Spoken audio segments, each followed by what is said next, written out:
I'm a Celebrity. Get Me Out of Here is set to return to screens on Sunday night as 10 new celebrities will enter the Australian jungle. And pictures from the upcoming debut episode show the celebrities being thrown straight into the deep end with a series of stomach-churning challenges. Josie Gibson got covered in vile gunk as she joined Nigel, Farage, and Nella Rose in their first challenge, while Marvin Humes conquered his fear of heights with the dreaded skydive.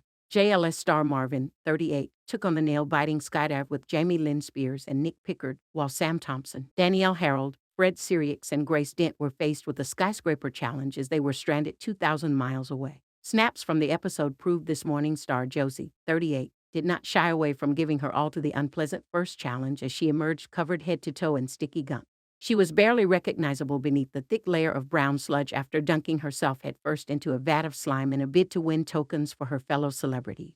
After throwing herself headfirst into one vat, Josie appeared thrilled with her efforts as she flashed a huge smile in celebration, despite being covered in gunk.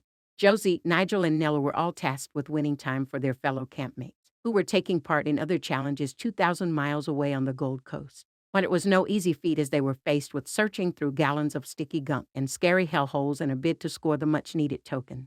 And Josie wasn't the only one who threw herself into the slime in the challenge, as Nigel ended up wading waist-deep in a vat of unpleasant gunk.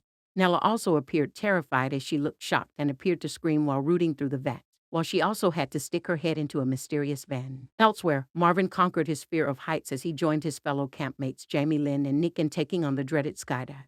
In his pre-jungle interview, Marvin confessed, "Heights is definitely something that I'm most scared about. I get sweaty palms thinking about it." And producers did not shy away from getting Marvin to face his biggest fear in his first challenge, as he was forced to take on the skydive before even arriving in camp. The TV presenter, who is married to Rochelle Humes, looked very uncertain before the skydive, but bravely managed to make the jump and take on his fear. Britney Spears' sister Lynn also looked terrified as she stood in the helicopter, while Nick appeared very alarmed as he hurtled through the sky. After the skydive, the trio then found out that they would have to head straight into action with a trial, leaving no time for them to rest in camp. The final campmates, Sam, Danielle, Fred, and Grace, arrived 2,000 miles away on the Gold Coast by helicopter and were faced with a very imposing skyscraper task. The group all met on top of the scary structure, with host Ant and Dec telling them what was in store for them in the nail-biting task. 2 at a time, they had to descend a ladder down the side of the eye-wateringly high building before inching their way sideways along a ledge towards a huge horizontal flagpole. They then had to lie down flat on the pole, forcing them to look down at the huge drop below, and edge out to unclipped carabiners to release their star print flag, all while racing against the clock.